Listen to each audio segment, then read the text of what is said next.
Hey everyone, Steve here. Today I'm going to be talking more about family readiness.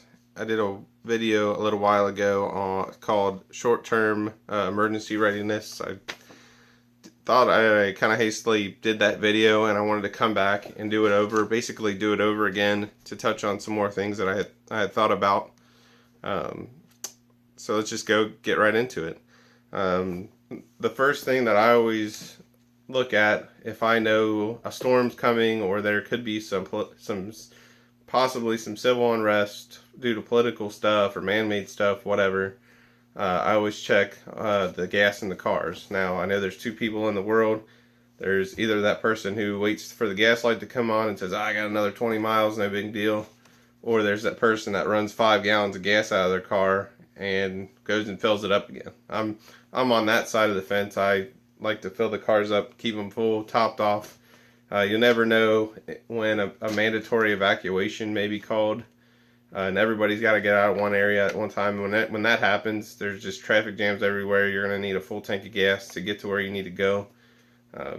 Also, I go ahead and look at my gas cans and fill them up. If I'm going to be, maybe the winter's coming, power outages, storm in the springtime. I know there's a lot of storms in the springtime, so I keep those gas cans filled and fresh. I'll do a video about that later, how I store the gas cans. Stocking up on food. The joke, anytime a snowstorm's coming, you gotta get your bread, milk, and eggs so you can make French toast or whatever. I don't know why that's the main things that people get, but my guess is that those are the things that last the shortest. You get bread, it goes bad in a week or two. Milk doesn't usually last more than 2 weeks. And eggs, I know eggs can last a pretty long time. So, what if you need to get milk, eggs, and bread? Then that's what you need to do. But just stock up on some things that might make your life a little bit more comfortable for a week or so, till they restore the power or things kind of settle down. Stuff that you can stay in. If you've been prepping, you probably have enough items. You may just need to top off, which was something I talked about in the other video. Another thing for everyday family readiness is your bug out bags, to have them in the car or at least staged near the garage or the door out the door. You just never know what you're going to need. So if you have some clothes in there, there's many places you can find where people talk about what to put in bug out bags and for how long. I think the government says 72 hours you should should have a bag with clothes and food and stuff that you can survive for 72 hours on. Another one is cash. A lot of people don't carry cash anymore, and I've heard it on the news more than one time. Whenever there's a natural disaster or something, power goes out, people are, I don't have cash, I don't have food in my house because I eat out every night, every day, and they use their credit cards or whatever. So have some cash in your house. And I'm not saying have thousands of dollars, and some people can't afford to do that, but maybe $100, just something that can help you out. If you could, $500 would probably be a good number. You just never know in the bank. Maybe the ATMs get hacked or something. I don't know. Or the government shuts them off for some reason. That happened in Greece, where people couldn't get money out, or you could only get money out on certain days. So it can happen, just to have some cash on hand. I think keeping up on the laundry is a good idea.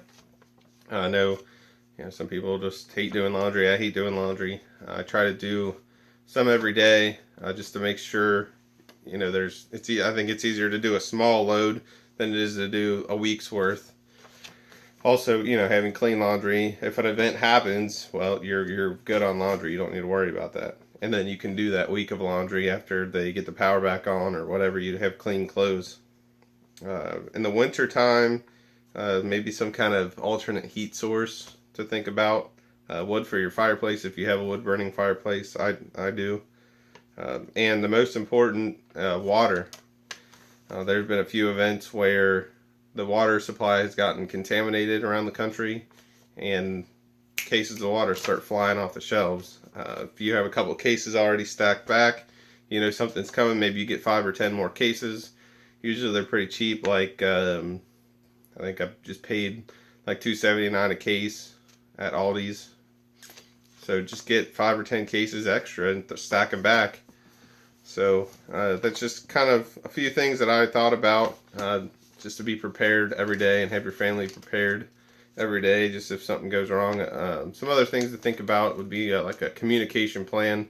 If you're, if you work and your spouse works, and your kids are at daycare, how are you gonna, in an emergency, how are you gonna communicate and meet up where you need to meet up at?